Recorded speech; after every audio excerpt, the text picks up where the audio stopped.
being the broke kid to being an NBA player with wealth? Being broke for most of my life motivated me to get to the NBA to that point. The night you got drafted, do you remember it? I do. The Charlotte Hornets select Jamaal Magloire from the University of Kentucky. What was going through your mind? My life was about to change overnight. Jamaal Magloire is a former NBA All-Star whose career included an NCAA title, being drafted 19th overall in 13 pro seasons. Jamaal later won an NBA championship as an assistant coach with the Toronto Raptors. 19 years in my career, we're the world champions. What didn't people see? Sacrifice. Tell me about Justin. He passed in 2001 to gun violence, still unsolved. When you found out, what was your headspace like? At that time, I was having surgery on my shoulder. I was in Charlotte, North Carolina, and when I came out of the operating room is when they told me. Mental health support for athletes. Did any of that exist while you were playing? When I was playing, it was not talked about.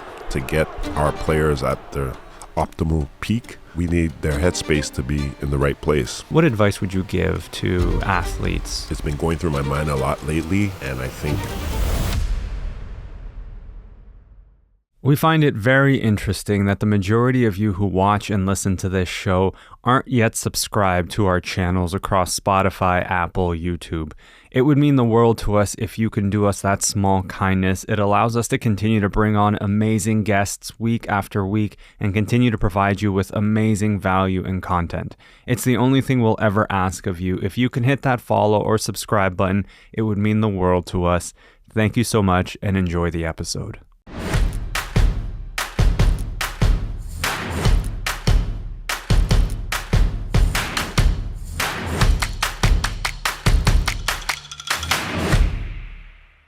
I'm really excited to have this conversation with you, Jamaal, because I've watched you play over a number of years. And I think what's more interesting about your story is almost on par with your playing days is all the work that you're now doing off the court. But for anyone who just knows you as Jamaal Magloire, the player, what don't they know about the man that's sitting in front of me right now? Well, Jamaal Magloire, the man, is hard worker, one that continues to grow, continues to ask questions, continues to want to learn. Been very humble about the career path that I've been given or I've taken, and just want to continue growing the game of basketball, though I'm not playing, and helping young people get better and aspire for their dreams.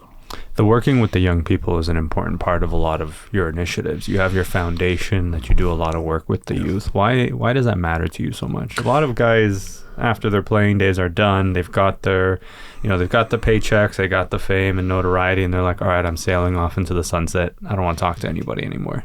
I think it's so important for me to give back to my community is because this community has given so much to me.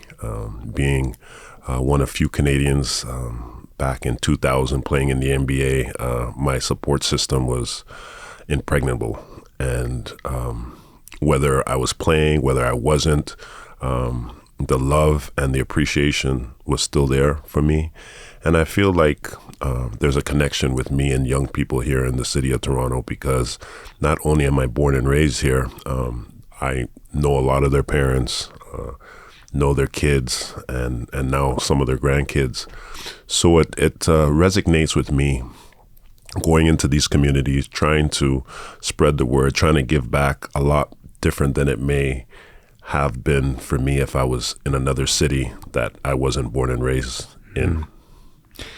Your playing career, when you talked about playing in the NBA as a Canadian at a time where there weren't very many Canadians playing, not like today. And even today, there's still a lot of room for growth. But at the time that you were playing, you were pretty much a pioneer in your own way. What was it like firstly getting drafted into the NBA, being a Canadian kid from Toronto? It was grand, to say the least. I was one of 3 Canadians in the year 2000. That was the year I got drafted. One of 3. The other 2 were Todd McCullough and Steve Nash. So to be one of 3 Canadians playing in an American somewhat fraternity back then was all I ever dreamt of. And the path that it took to get there was challenging, but everybody has had, for the most part, a challenging past. It's how you react. It's how you continue to learn and grow, which have kept me in this game now for 25 years. What did it take for you to get there? What didn't people see? Sacrifice. I think having to give up something, having to be selfless, having to, pick up and leave your home where you've been born and raised and go somewhere that you've never even heard about before in the Commonwealth of Kentucky. And then playing, for most of my career in America, I think has definitely been a sacrifice for me. And that's what you have to do. You have to give in order to get.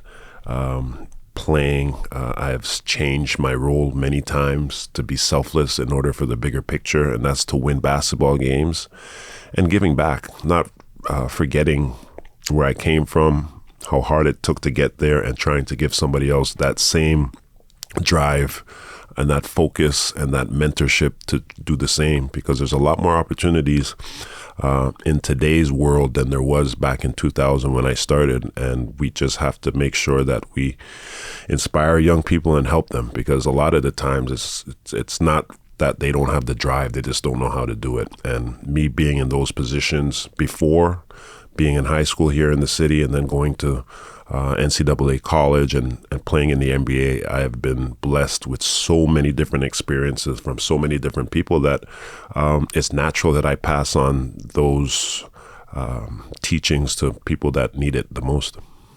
The night you got drafted, do you remember it? I do. What was going through your mind?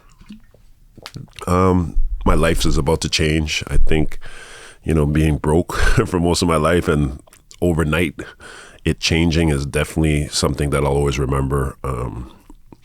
Putting my parents in a situation where they would never have to work again is something that has motivated me to get to the NBA to that point. I'm asked a lot, what motivates you? And it was my family. Putting them in a position that they deserve, watching them have to work and slave every day for me and my siblings. I think it was important that we give back and make sure that they were well taken care of. And that was my motivation for most of my career. You made an interesting comment there when you said, being broke for most of your life. When you make it to the NBA, suddenly you're dealing with an enormous amount of wealth that you may have never had experience with before. And not just the NBA, but all professional sports is littered with athletes who lose all their money because they don't have any understanding. How did you suddenly manage being the broke kid to being an NBA player with wealth? That's a great question. I handled the transition from being a broke kid to NBA wealth with listening. I think there are people that I've paid to advise me financially, and though it's my money and I'm the boss, I still respected their opinion and listened to 99% of what they said. I remember bringing so many different business plans to my financial guy from friends and family over the course of my tenure in the NBA. And I can't tell you that my advisor approved one of them. And I had a choice. I could say, hey, this is my brother, my cousin, my uncle, I want to try and help him. Or I could go with the advice of the person that knows what they're talking about. And again, when you talk about sacrifice and giving, that's part of it too. As much as I want to do something based on emotion, logic steps in, and that's why he's there as the advisor. And me listening, I think, has really now put me in a situation that I don't have to worry about getting a second job or getting another job after my basketball career, because I've listened to him from day one. It's a good advisor. Yeah. I think a lot of young athletes today could certainly use a financial advisor in their life. I'm curious, as you were talking about, like having your family and friends come to you, obviously when you suddenly get this notoriety and there's a target on you of like, oh, I can now ask you for all of these things. It's got to be hard saying no to friends and family, especially when you want to help the people you care about. Absolutely. I want to help everybody. But the fact is you can't help everybody. You could put them in a situation where they could help themselves sometimes, but you can't help everybody. And you're right, it's hard to say no to family and friends because you really do want to help them, but at whose expense, right? At the end of the day, there are people that have made a lot more money than I ever will see and have been in financial destitute. And that's not something that I've been working for the last 25 years to be in that position. So, listening, I think, to the ones that know best is important, as well as being able to say no and being modest. I've been blessed with not having to gamble.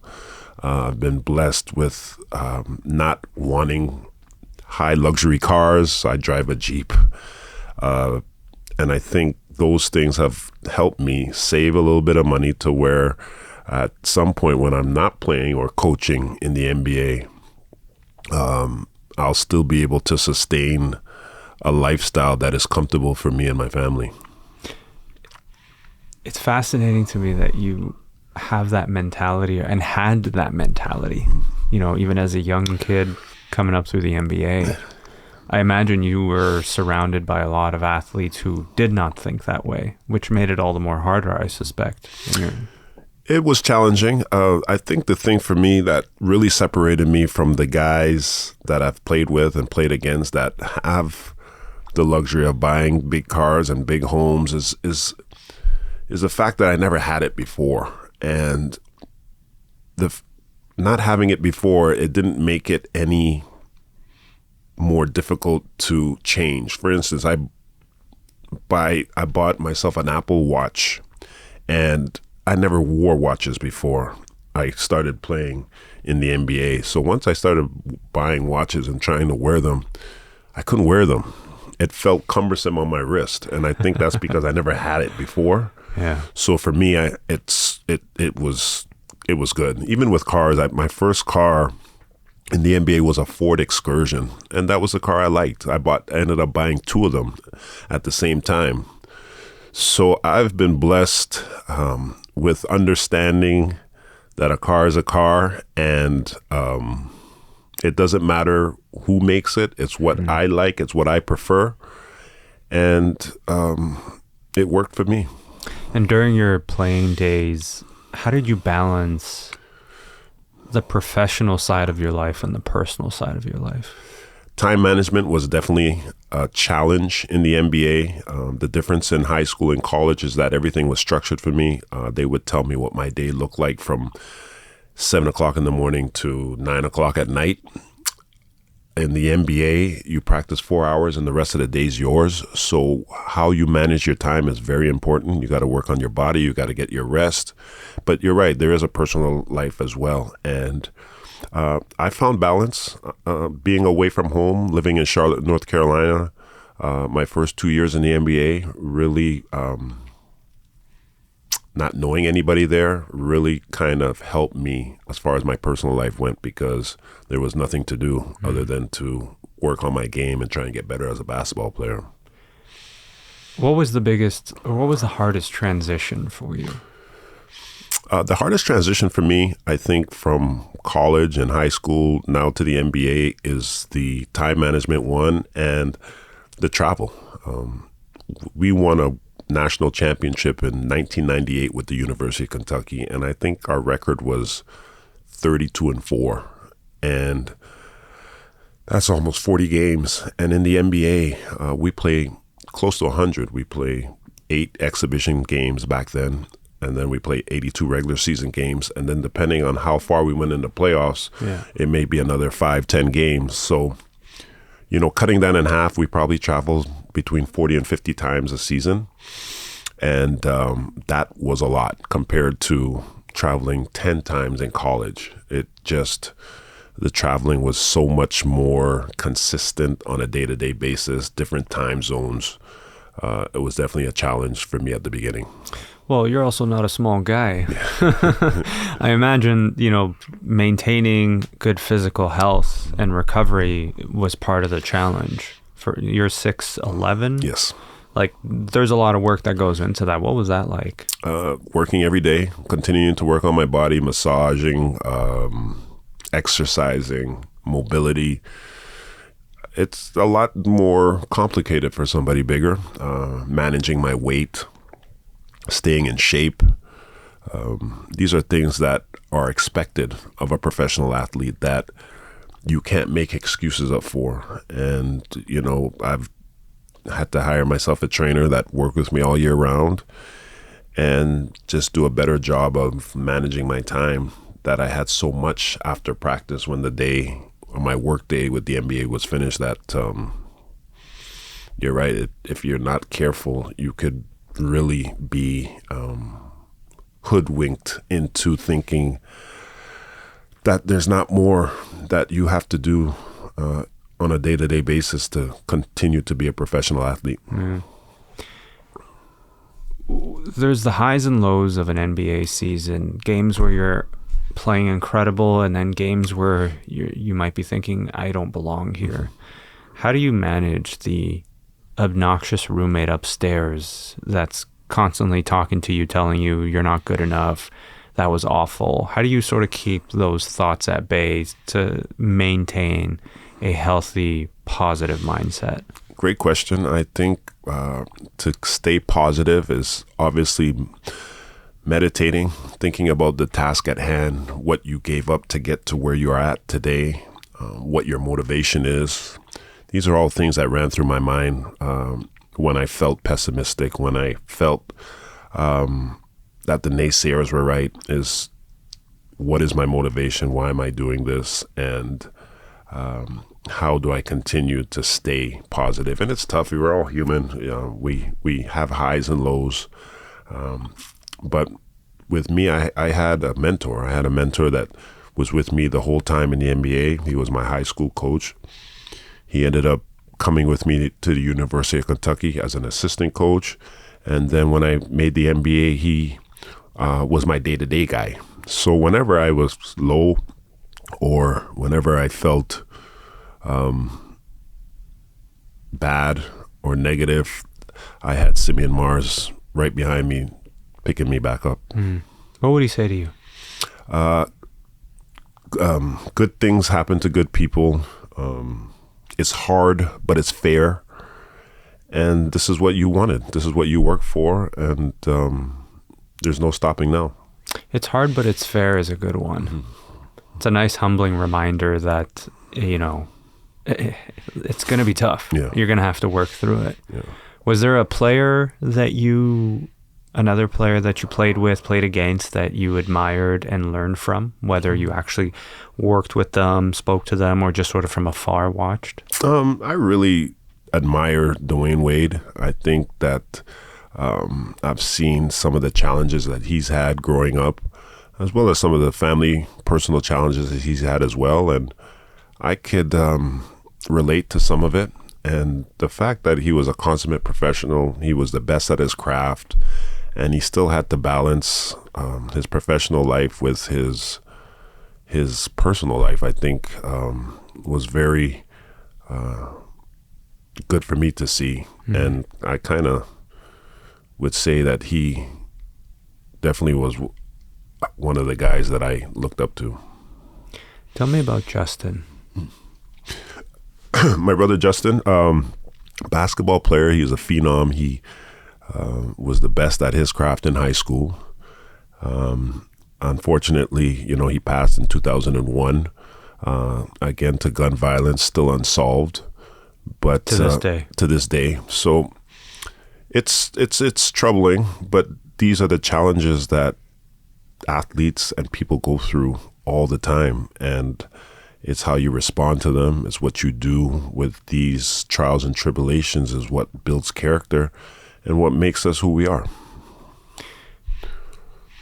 I'm going to ask a question that, you know, don't feel obligated to answer if you're not comfortable with it. But if I was a fly on the wall when you found out that he had passed, mm-hmm. what would I have seen? I think you would have seen resentment for the most part, you know, losing a sibling unnecessarily is hard, senseless.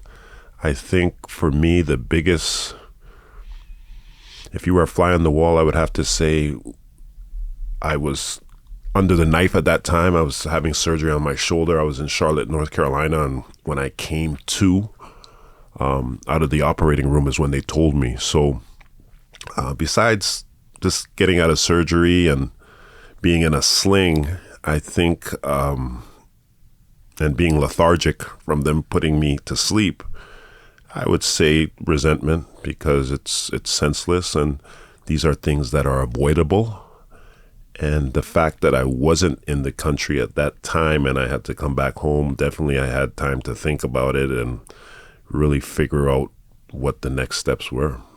How do you balance so much of that happening at the same time? Like, a shoulder injury means you're not playing, you're in a sling. You're already thinking about your career, you're thinking about where you're going next, what's going to happen, and then you hear this about your brother. What was your headspace like? Definitely clouded, jaded, upset, a lot of animosity, trying to find who and why and what. But again, I think in this city, there's just so much going on, so much challenges, so many obstacles that not only me as a professional athlete go through, but I look at some of the violence even now in the streets that is all avoidable. And I think that's why I do what I do with the foundation, is because I want to put people on the right path, and people put me on the right path. I had a choice in life. I could have went the other way. I could have stayed in Toronto, not go to Kentucky and find a job and get myself into trouble, or give something up, give up the next 4 years of my life, possibly more, to aspire to what I wanted to do, and that was to help my family and work hard. And we all have choices, and there's consequences to our choices. And that's what I'm about, is trying to help young people understand that there are consequences for your actions, and you always want to try and do the right thing. Nobody's perfect. We all make mistakes, but the key is not to make the same mistake over and over again.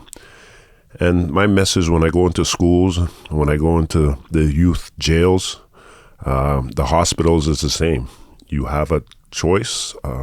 Continue to work, aspire for your dreams, find out what your motivation is, and be positive. And if you do that, you're going to give yourself an opportunity to win. Mm-hmm. And sometimes it's not playing in the NBA, but I've learned there's so much more to the game of the NBA than just playing, that the business of basketball now is a part of my life, and it could be a part of theirs as well.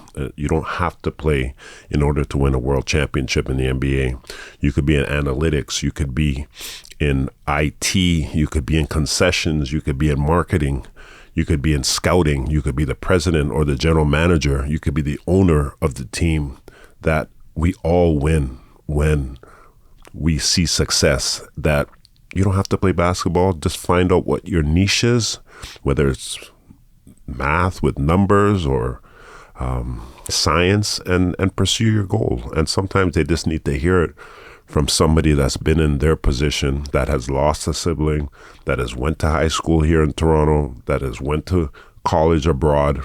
They just need to relate to something or someone. 2001, you said? Yes. Almost 24 years. Have you reconciled at this point that you may never find out who, what, why? Yeah, I think so. I think at this point, may not ever find the answers that we're looking for, but it doesn't mean we're going to stop trying. And so you're still searching? Yeah, I think bringing who to justice is very important. It's important in setting the precedent, letting people know that we're on to them and that violence doesn't win. You know, this could happen to any and everybody. Yep. You see it on CP24 all the time, every day. I live in Scarborough, Ontario right now, and If I turn on CP24 for 7 straight days, you're going to see something negative about Toronto or Scarborough every single day. And though I can't change it, doesn't mean I'm not going to try. And I have a platform, I have a voice, and I want to use it. I want to use it to help people because somebody helped me. And like I said, I could have made a choice, and I'm happy I made the right one. What's the missing link there to help these youth? I think the missing link is communication. I think continuing to talk to them. I think us being selfless, giving up our time, our energy. It doesn't have to be monetary, but, talking to them, trying to build programs, trying to get them jobs, something that will divert idle time. I really believe idle time is the devil's work. Mm-hmm. And we have to understand that if you're busy, if you're doing things that you enjoy, like sports or music or whatever that may be, you're going to continue to see where that could take you. And without tutelage, without homing in and continuing, it's just not one conversation. These are conversations that are ongoing and have to continue happening with 1 or 2 or 3 individuals over and over and over again is what I think, yes. You mentioned going into youth jails. What are you seeing there? I'm seeing a lot of young people ignorant in the fact that ignorance means they don't know or they don't know any better. And that comes with, again, talking to them over and over again, putting them in positions to succeed. Jobs is a big thing. I've talked to the kids inside and they don't have jobs. When they come out, they can't get a job because of their record or just the guidance. I grew up in a 2-parent household where what my dad didn't tell me, my mother did. And they would use force, like, to make sure that I stayed on the right track. And that's what I needed, right? Mm-hmm. I needed that structure. I needed somebody to say, hey, no, you can't do this. This is wrong, because we don't know everything. And I'm 46 years young now, but I'm still learning. I'm still asking questions. I'm still trying to get better. So think about somebody that's 14, 15, 16 years old that are now starting to become in their own. So it's our job, it's our duty, because, tragedy can knock on any one of our doors. It happened to me, but I'm sure it could happen to anybody. So it's our part to play to help our community. I work a lot in Scarborough because that's where I see the most need right now. And I'm going to continue doing that until I can't do it anymore. And if it helps 1 or 2, 3 people, I'm fine. I know I'm trying. My Jamaal Magloire Foundation is building. And we're going to just continue helping more and more people. And we have other NBA players from Canada that are now doing the same. Which is important, because you want to see a collective. Absolutely. It's important because I've learned young people really aspire to be in sports or to be in music. And what other way to get through to them to find somebody that they admire, somebody they want to be like in sports or music. And they're out there. They just have to step up now and do their part. You mentioned being 46 years young. What's something that you know now at 46 that you wish you knew when you first started your career? How important it is to take care of your body. I think as a 21, 22-year-old young man in the NBA, I thought at that time I'd be playing forever. I had in my mind I wanted to play 15 years. Invincible. Invincible is the word I would use. And now that I'm older, I understand that, Yeah, I could have probably played a lot longer if I was more educated about my body and was more in tune. I would come home in the summer times because I miss my friends and family. What would have happened if I stayed in Charlotte or New Orleans or Portland in the summertime and strictly worked on my game and my body? Then I'm sure I would have been able to play more years. I don't know that for a fact, but I don't think it would have hurt.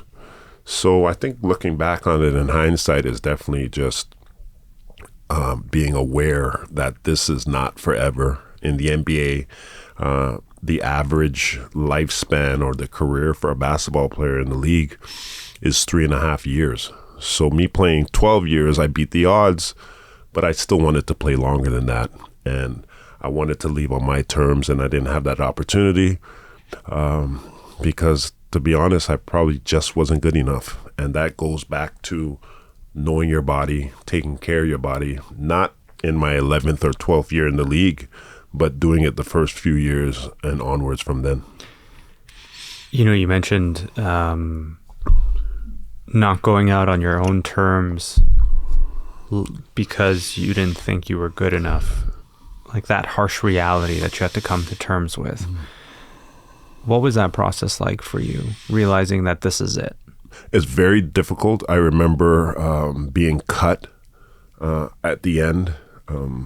And that's tough. That's tough to be cut because you always say, I want to retire on my terms. And it didn't happen that way. But thank God that I had an opportunity to coach. Mm-hmm. And that goes back to the relationships I built, playing basketball, not burning any bridges, and being a leader. And sometimes people see something in you that you don't even see in yourself. And I didn't think about what was next after my playing career was over, because I always thought I would keep playing. So thank goodness, again, I had the opportunity to coach 12 years in the NBA with 2 coaches of the year in Dwayne Casey and Nick Nurse. Being a part of both of their staffs, I've learned a lot. And winning a world championship helped as well. Bringing back a championship back home to the place I was born and raised. I mean, a lot of people, and there's a lot of coaches in the NBA that have never coached in the town that they've been born and raised in. And not only have I had the chance to do that, but to win at home is important. What went through your mind once that final buzzer went? We're the champs. I mean, 19 years in my career, we're the world champions. And it was such a ride, such an experience that even winning another one here in Toronto, I don't think it'll ever be like the first one. I'm looking forward to it, but there's nothing like the inaugural championship. I got to ask, because I know that we have NBA fans and we have a lot of Toronto fans. In your professional opinion, if Kawhi stayed, could we have run it back? Absolutely. Yeah. I think Kawhi is a game changer. He is a juggernaut offensively and defensively, and he was our leader. And I think we would have definitely had a chance to win again. Unfortunately, the next year, I think we went into the bubble because of COVID. Yeah. So we didn't have a home court. It was all neutral. We were playing in Orlando at Walt Disney. So the dynamic changed a little bit, but if we had that team, I believe we would have won again. Yeah. What was it like going through an NBA season in the bubble in the middle of a global pandemic when people were just trying to figure out how to survive? Tough being in the bubble, tough being away from your family and friends, tough having to... When you're in a bubble, it's tough because people from the outside can't come in. They have to be tested over and over again before they have the accessibility. It's not in our comfort zone, being away from home for so long, and it's just not what we're used to. So it was a trying time because the year after we were in the bubble, we lived in Tampa. We were the Tampa Bay Raptors for a year because of the cross-border traveling with COVID going on, that we took a rough couple of years and are now starting to get back. Yeah. You mentioned working alongside 2 coaches of the year. What was it that you learned from those 2 men, Nick Nurse and Dwayne Casey? I would say the resolve, how cool, calm, and collected they are, but could turn on an instant, and that's how you have to be able to adapt in the NBA. Everybody's different. People react differently. We're all egotistical as basketball players, and it's managing personalities and getting them to play optimally at all times is what I learned from both of them. And again, the resolve there, they're so cool, but get the job done. I mean, if it was me looking at some of the guys that we've coached, I'd have been yelling at them every single day. And to be able to balance those personalities is something that I admire in both of them. How do you do that? How do you balance those kinds of personalities? Big NBA superstars who are making loads of money, lots of fame, all have egos. How do you get them to buy into a team concept? You get them to buy in by playing time for me. You know, if you don't buy into our organization or what we're trying to do, you simply can't play. And I think that's the biggest denominator, at least that I saw, is the fact that the coach is the boss, and his job is to win. My job is to make myself look good as a basketball player, and we have to find a medium between where we're all happy. Because if we're not happy as basketball players, this is a basketball players league, and if we're not happy, nobody's going to be happy. So to be able to find that balance in winning and keeping your players happy, I think was the biggest challenge that we've had, and that's what they were masters at. They were masters at dealing with Kyle Lowry and then dealing with Kawhi Leonard or DeMar DeRozan and Serge Ibaka. So we just try and work on relationships with people. Was there a particular player when you were coaching that you looked at and said, this is the perfect type of player, someone moldable, someone who listens, has talent, but also work ethic? I'm curious to, we have athletes who listen to this pod as well, and they might be thinking, okay, if there was a type of player I wanted to emulate that I know a coach loves, like you hear that term a lot, a coach's player. Mm-hmm. Who's that player? What was the quality about them that made them stand out? I think the biggest thing for me is Kawhi Leonard. I think he was a cerebral assassin. He led by example, which is what coaches dream about, is somebody that is able to talk the talk, but also walk it. And when I say lead by example, if he went into the gym early, we all went to the gym early. And that was the kind of presence that he had, is that he didn't have to come out and say, we expect you here 2 hours before the game started or practice.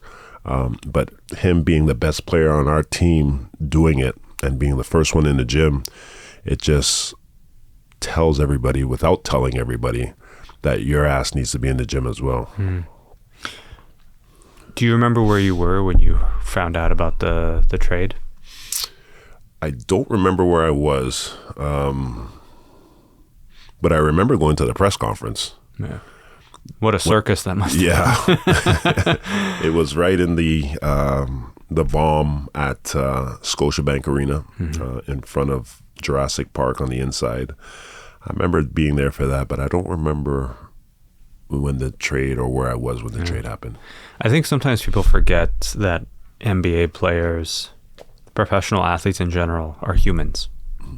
And as much as there sometimes can be excitement to see one player incoming, there's a lot of emotions that goes through seeing a friend, a person you've battled on the court with, leaving in DeMar. And this is almost less so about DeMar and more so about, the revolving door that is professional sports, where you're seeing your teammates, your friends, your brothers basically just up and leave one day because they got to go somewhere else. How is it maintaining relationships with players when you were professionally playing? Professional sports is a revolving door. I would echo that sentiment. I think for us, we understand it's a business. It is difficult. I remember, Kyle taking it very hard when DeMar left, and rightfully so. They're friends both on and off the court. But he's a professional athlete. Kyle bounced right back. He welcomed Kawhi, and they worked together, and they worked for the bigger picture, which is winning a world championship. And in hindsight, I know we were all upset when DeMar left because he was a great person, great player, but understanding the business of basketball, knowing that we all get paid handsomely for what we do, puts things in perspective, and it helps us get through it. Yeah. During his time here, DeMar made it a point to talk about his mental health. And that was refreshing to see a professional athlete at his caliber do that, because then I think it was shortly afterwards Kevin Love started talking about it, and then there was a handful of others, and it almost seemed to have given permission to the rest of the NBA to say, hey, it's okay to have these conversations. I had Tamika Tremalio on. For those who are listening, watching, and don't know, she was the former executive director of the NBA Players Association, and she was talking about the importance of mental health support for athletes, normalizing, speaking to a therapist, speaking to a mental health coach. Did any of that exist while you were playing, the concept of dealing with your mental health, or was that something that was sort of not talked about? When I was playing, it was not talked about. I'm sure that there were players at that time that had challenges with mental health. It's definitely talked about now, thanks to DeMar and Kevin Love and some others. But it is a real thing. There's challenges. A lot of people will say, well, hey, you make a lot of money doing something that you love. But there's so many other factors that go into that. You have a personal life. There's things that you have dealt with growing up in your lives that still may take precedent in your mind, that may need issues dealing with. And at the end of the day, we're all human. We have feelings, and we are triggered by different things. So we take that seriously, especially here in our organization with the Raptors. And it's definitely real. Yeah. I've from speaking to athletes, speaking to agents, a lot of the concerns or a lot of the feedback has been, if you speak openly about your mental health challenges, that could potentially impact if teams would consider bringing you on, trading for you, signing you, that kind of thing, drafting you even. What message would you send to young athletes who are going through challenging times in their lives and want to speak up but are afraid to do so? I would say for young people that are challenged by mental issues, to speak up. I think the only way to resolve it is to have somebody that is experienced in that profession help. I mean, as much as I want to help young people, I don't know much about mental health other than what I've seen and heard from some of my compadres in the NBA. But speaking up is just as important. I think communication will go a long way, and we've come a long way with mental health, that we should feel a lot more comfortable in talking to somebody. I see there's a lot of mega companies that have initiatives about mental health, like Bell, Let's Talk. I'm a part of that, and it's great. It's great what they're doing, and it helps. It works. And as young people, they're so much more influential that if we get to them now and we try and help them, who knows how far that will go. I'm 46. I'm kind of hardened in my ways now. And I am who I am. But, a 16, 17, 18-year-old, you could change their life. So if you could encourage these young athletes to speak up, you mentioned the Raptors organization is doing a lot of work in that area. What does that look like? Wow. They have people on site 24 hours a day that our players, our coaches could confide in. They travel with us. They're there because we understand that to get our players at their optimal peak, we need their headspace to be in the right place. And we're vested in them. So whether they're going to be with us for a year, 6 months, 2 years, 3 years, we want to get the best out of them. And we want to put them in good positions, and having their heart and their head in the right places to start. When you're an athlete, you're dealing with the media quite often. Back in the day, it was whatever they wrote about you in the newspaper, and now it's just online 24/7. Every post has a series of negative commentary. If you post something on your own social page, it's littered with, like, hey, stop playing, you're not good enough, whatever. We've seen trolls and how aggressive they get.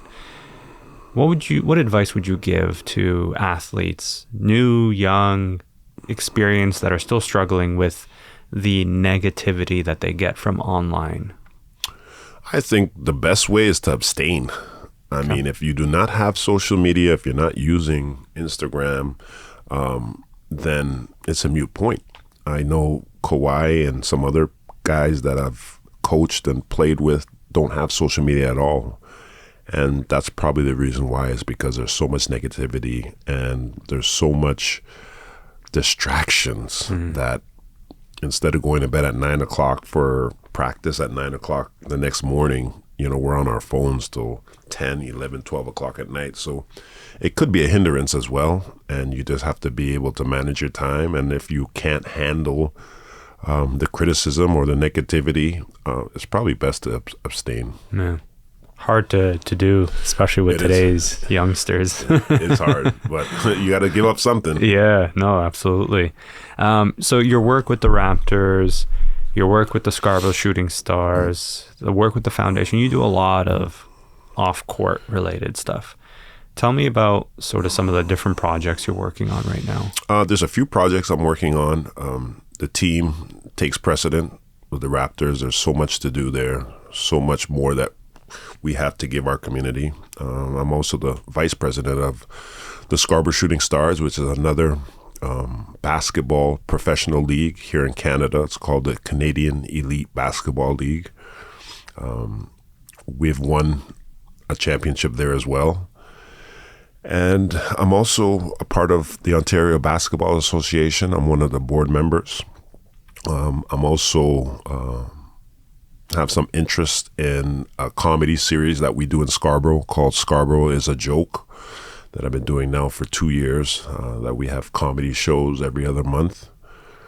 And it feels like I'm missing something. One of the most important to me, which is my pastime, is Caribbean Carnival. I've been participating in Carnival now for 20 years here in Toronto, which is a mass band. It's called the Toronto Revelers. Very passionate about it.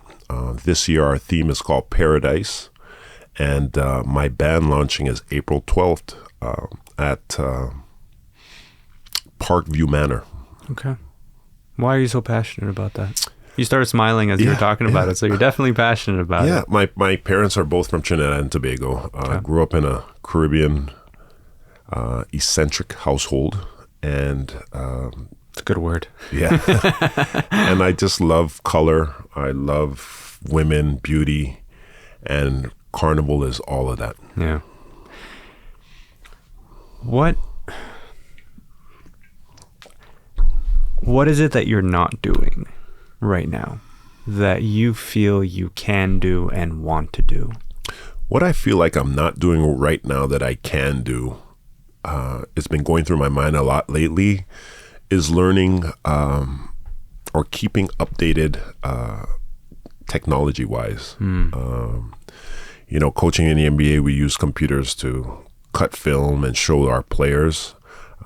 Since I've been in a different role, I haven't used the computer as much, and I know that it's passing me. So I'm looking into getting some courses on how to keep updated on how to use a MacBook. Yeah. It's been on my mind.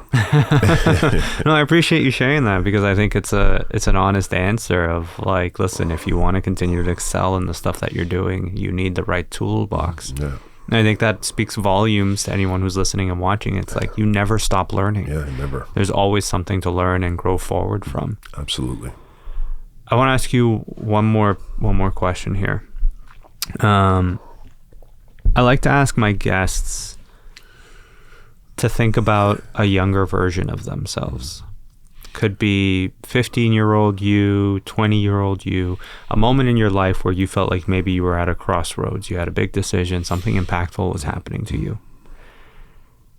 And I want you to visualize being able to actually go back and talk to that young version of you. What piece of advice would you give young Jamaal that he needed to hear in that moment that maybe nobody said to him? I think the advice that I would give my younger self is to continue to get better. I go back to taking care of my body, learning more about my body, being more diligent in my recovery, in my sleep, and learning as well as playing. Basketball consumed my life, even to this day. And I think looking back on it, there's a lot of things that I didn't have the chance to do that now I wish I did. Besides reading current events, reading newspapers back then, didn't really read. I'm still obsessed with current events, but I'm not reading newspapers. I'm not reading articles. I'm going on CNN and I'm going on Fox News and getting my information from there. And I think there's something that is lost in not reading and not reading outside of our current events, because there's so much other information out there, self-help, fiction, nonfiction, biographies that I could learn just as much that will help me in basketball, help me coach, help me play, help me in the role that I am in now. That's just one example that I think I could tell myself to do if I was talking to a younger version of myself. Amazing. Jamaal, thank you so much for your time. Thank you, Samir. You're the best. You made it so seamless. Thank you. No, it's my absolute pleasure. Yeah, I've been really questions. looking forward to having this conversation with you. I'm a big fan of yours. I love the work that you do off the court as well. Thank you. I'm a big believer in giving back to the community in any way possible. Yeah, and I sure. agree with you. It doesn't always have to be monetary. No. It could be time and energy, sharing lessons with a youngster and just guiding them, because we're all products of someone giving us their time. Absolutely. So thank you for the work that you're doing. You're doing great. Thank you. I Thank you for the appreciate it. opportunity. No, of course. Thank you so much, everybody.